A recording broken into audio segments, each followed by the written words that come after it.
શ્રીજી વિદ્યાધામ સ્વામિનારાયણ ગુરુકુળ રાણપુર દ્વારા આજનો સોરઠના હરિભક્તોને સ્મરણીય શાકોત્સવ, શબ્દ સરસ છે, શાકોત્સવ તો હોય પણ સ્મરણીય, એ પ્રસંગની અંદર ઉપસ્થિત સૌ પૂજનીય સંતશ્રીઓ અને ખાસ કરીને જેમનો એટલે દરેક સંતોના પ્રેમ હોય છે, પણ શ્રીજી સ્વામી અહીંયા વંથલી હતા ત્યારથી એમની સાથે લાગણી, એમનો પ્રેમ, એમનું એક આશીર્વાદ કાયમ મળતા રહે છે અને એમની સાથેની યાદો, એમની સાથેના એમના વિચારો, એમને આપેલા આશીર્વાદો આજે પણ અમને યાદ રહે છે. એટલે એ અનુસંધાને આજનો આ શાકોત્સવનો કાર્યક્રમ છે ને એ બધા હરિભક્તો બેઠા છે.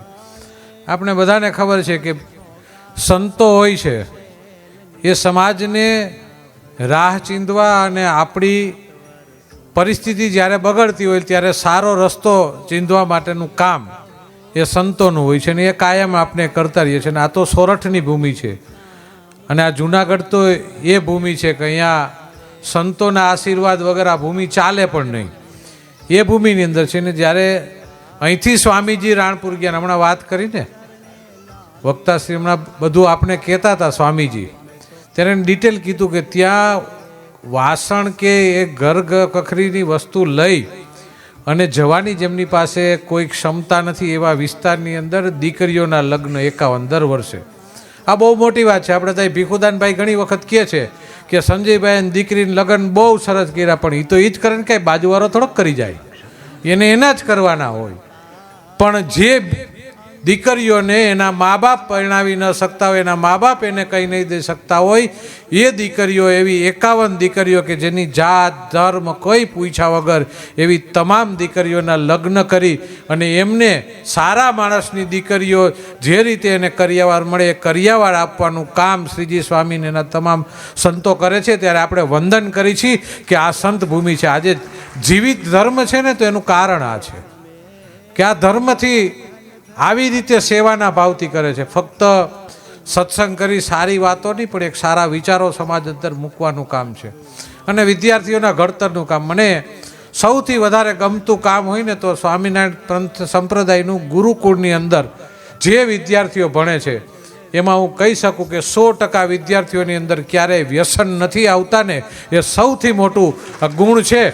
કારણ કે આ સમયની અંદર આવનાર યુવાનોની અંદર જો કોઈ જાતના વ્યસનો નહીં આવે ને તો એ મોટી સિદ્ધિ છે.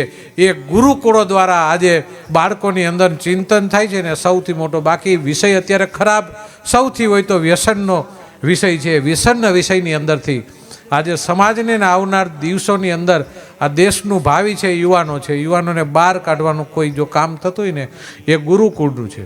અને આજે શ્રીજી સ્વામી દ્વારા જે ગુરુકુળોની અંદર વિદ્યાર્થીઓને ભણાવવા, ગુરુકુળો બને છે, ભણાવવાના હોય છે, ભલે સંસ્થાઓ, દરેક સમાજો બધી ગુરુકુળો બનાવતા હોય, હોસ્ટેલો બનાવતા હોય, ભણાવતા હોય, પણ ભણાવતા હોય તો ફી પણ હોય છે.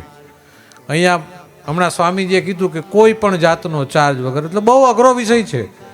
કારણ કે એક વિદ્યાર્થીની પાછળ આપણે આપણો દીકરો ભણાવતા હોય તો આપણને ખબર છે કેટલો ખર્ચ થાય છે અને એ ખર્ચ નિઃશુલ્ક આપવો. અને એ વિસ્તાર કીધું ને સ્વામીજીએ કીધું છે કે છેક સાબરકાંઠા, બનાસકાંઠા બાજુથી વિદ્યાર્થીઓ આવે છે, એટલે કે જ્યાં કોઈ ભણાવી શકતું નથી, જે મા બાપની સ્થિતિ નથી, એ વિદ્યાર્થીઓને ભણાવીને એજ્યુકેશન કરશે ને આવનાર દિવસોની અંદર એ જ્યારે સારો એક કંઈક શિક્ષક બનશે, સારો એન્જિનિયર બનશે, સારો ડૉક્ટર બનશે, સારો વ્યક્તિ બનશે ને ત્યારે સમાજ નિર્માણની અંદર એમનું સૌથી મોટું યોગદાન હશે ને એ આ દેશનો પાયો બાંધી રહ્યા છે. વિદ્યાર્થી ભણાવી નથી રહ્યા સ્વામીજી, એ દેશનું એક ઘડતર કરી રહ્યા છે કે આ સમાજનું ઘડતર કરીએ. આ સંતોના આશીર્વાદ છે. આ સંતો કામ કરીએ એમાં આપણી પણ ફરજ છે. હમણાં સ્વામીજી કહેતા હતા ને અહીંયા આવીને પ્રસાદ લઈ જાય એ તો સ્વાભાવિક છે ને લેવો જ જોઈએ. પ્રસાદ પેટમાં જાય તો સારા વિચારો આવે, પણ એ સારા વિચારો સંતોને ઉપયોગ થાય એવા આવવા જોઈએ. અને આની અંદર આપણે ઘણી વખત કહીશું ને કે તન મન ધન શ્રીજીના ચરણોમાં, એવું આપણે કાવ્ય છે એમ. એટલે આ કાવ્ય બહુ મહત્વનું છે. આપણે વાંચી ગાઈ લઈ છીએ, ગાઈ લઈ છીએ, પણ એનો અર્થ આપણે સમજતા નથી. તન એટલે આપણું શરીર, આ ત્રણ વસ્તુ જેની પાસે ન હોય ને એ વ્યક્તિ જ નકામો છે, એને ખોટો ધક્કો ખાધો. આ પૃથ્વી ઉપર એવું લાગે. તન એટલે શરીર. જે માણસ પાસે શરીર હોય, હટોકટો હોય, એની પાસે બીજી બે વસ્તુ ન હોય, મન અને ધન, એ ન હોય, પણ તન હોય તો એ અહીંયા કામ થતું હોય ત્યારે એમ કે સવારથી સાંજ સુધી હું અહીં બધું કામ કરી, જે પણ કરવાનું હશે, કંઈક કામ હાલતું હશે ગુરુકુળની અંદર, ત્યારે હું મારા શરીરથી મદદરૂપ થઈશ. એ એક પાસું થયું. મન એટલે વિચાર. ઘણા એવા લોકો હોય કે એ કામ ન કરી શકે, પૈસા પણ ન હોય, પણ એની પાસે બુદ્ધિ હોય, એની પાસે વિચારો હોય, એ સારા વિચારો સમાજને આપી શકે, એ સારા વિચારો આ ડેવલપમેન્ટની અંદર રાખી શકે, એક સારો રસ્તો પણ દેખાડી શકે, એ વિચારવાળો માણસ હોય. અને છેલ્લે એક છે કે ધન. કદાચ કોઈ પાસે સારો વિચાર પણ ન હોય અને તન શરીર પણ ન હોય તો પૈસો હોય, તો એ પૈસો આપી શકે.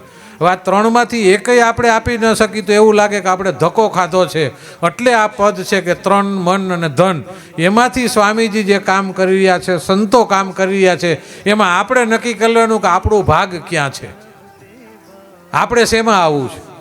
સ્વામીજી કરતા જ કહેવાનું કે 15 દિવસ સેવા કરવા આવી જ, પાવડો લઈને તગારો લઈને કામ કરી, તમારે જ્યાં ખાડા કરવા છે, ભરતી કરવી છે ભરતી કરી દઈશ, બેલા ઉપાડવા છે ઉપાડી દઈશ, એ કામ કરી છે. આ વિચારો છે. એટલે આપણી પણ ફરજ છે. ફક્ત આપણે એવું સમજી છીએ કે ધર્મ છે એટલે સંતોએ જ સમાજનો સુધારો કરવાનો છે, સંતોની જવાબદારી છે, એને ઠેકો નથી લીધો, એમને પરિવાર પણ નથી. એ કોના માટે કરે છે? આપણા માટે કરે છે, આપણા બાળકો માટે કરે છે, આપણા દેશ માટે કરે છે, આ સનાતન ધર્મ માટે કરે છે.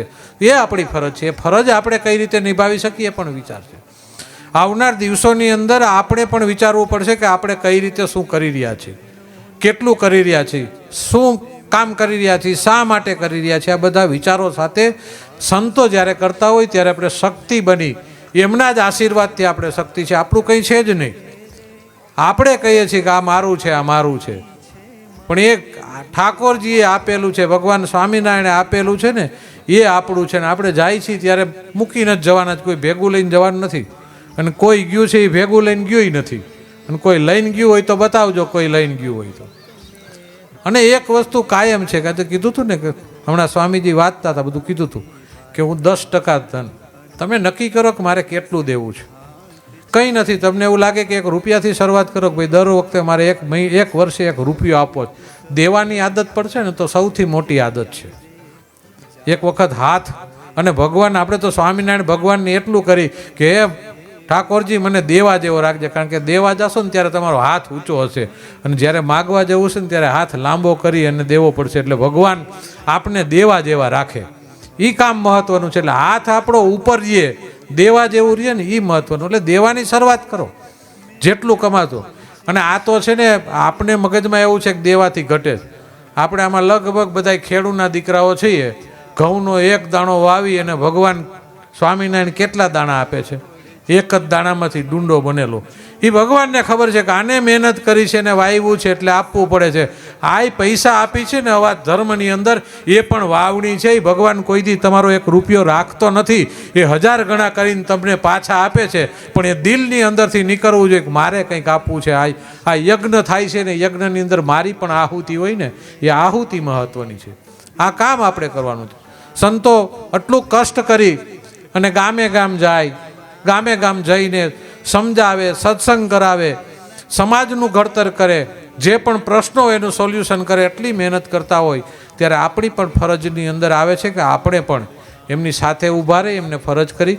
ફરીથી આજના કાર્યક્રમની અંદર શ્રીજી સ્વામીજીનો તો હુકમ જ હોય, દરેક સ્વામીનો હુકમ હોય છે. મને તો સંતો એમ કહે કે અહીંયા આવવાનું છે એટલે સેટ કરીને ગમે નથી 15-20 મિનિટનું કરીને, ટાઈમ ન હોય તો એ પધારવાનું. કારણ કે આમ સંતોના આશીર્વાદ મળી જાય ને તો એ અમારું અઠવાડિયું આવેલું જાય. હમણાં સંત કહેતા હતા ને ખુરશી ખાલી થઈ ગઈ, ખુરશી હાથું તો માથા કૂટું છે બધી. એટલે એ ખુરશી ખાલી ન થાય એટલા માટે અમે અહીંયા આવી છીએ કે અહીંયા આવીને તો એના આશીર્વાદ મળે. શ્રીજી સ્વામી કેટલા વખત ત્યાં કહેતા હતા કે આને ધારાસભ્ય જોવો છે. એ આજ 2010ની વાત હતી, પણ એના આશીર્વાદ હતા, આ બધા સંતોના આશીર્વાદ હતા, આ બધા સંતોના આશીર્વાદ હતા કે એમના આશીર્વાદ હતા. આ એના આશીર્વાદથી થયું છે. આ કાંઈ મારા કોઈ કામથી નથી થયું, એ બધાના આશીર્વાદથી, એમનો પ્રેમ છે, એમનો ભાવ છે. એ ભાવ આજે એ પ્રગટ થયો ને, એ ભગવાન સ્વામિનારાયણે સાંભળ્યો કે અમારા સંતો જે કામ કરી રહ્યા છે એમની આ પવિત્રતાથી આજે આ કામ થયું છે. એટલે આજે મને તો આવવાનો આનંદ થાય કે દર્શન થાય ને એટલે અઠવાડિયાની તો મને શક્તિ મળી જાય, કારણ કે કાયમ નેગેટિવ વૃત્તિમાં જ રહેવાનું આવે છે અમારે તો આજુબાજુ. એક આખું સર્કલ જ એવું થઈ ગયું હોય છે, એની અંદરથી બચાવવાનું કામ કરતું હોય તો એ આ સંતો કરતા હોય છે ને એટલે અમને આનંદ આવે. એટલે ધાર્મિક કાર્ય હોય તો હું ક્યાંય ના પાડું, બીજું ગમે એ 15-20 મિનિટની ગોલી મારીને પણ અહીંયા તો આવવાનું. આ ભૂમિ છે, આ આશીર્વાદ છે, આ તપ છે. અને એની સાથે સંતો કરતાંય પણ હરિભક્તોના દર્શન થાય ને એ મહત્વના છે, કારણ કે ભગવાન કહે છે કે ભક્ત જ્યારે સૌથી મોટું કોઈ હોય તો એ ભક્તની સેવા છે. એટલે તમે હરિભક્તોના પણ આટલા હરિભક્તોના દર્શન થાય ને એ પણ મોટી એક ફલશ્રુતિ છે, આ તાકાત છે. એટલે ફરીથી આજે શ્રીજી સ્વામીએ અહીંયા મને બોલાવીને આમંત્રણ આપ્યું અને ખાસ કરીને બધા સંતોના આશીર્વાદ લેવાનો મોકો આપ્યો. ફરીથી એમના ચરણોમાં પ્રણામ કરું છું, દંડવત કરું છું, અને દરેક સંતોના ચરણોમાં દંડવત સાથે જય સ્વામિનારાયણ.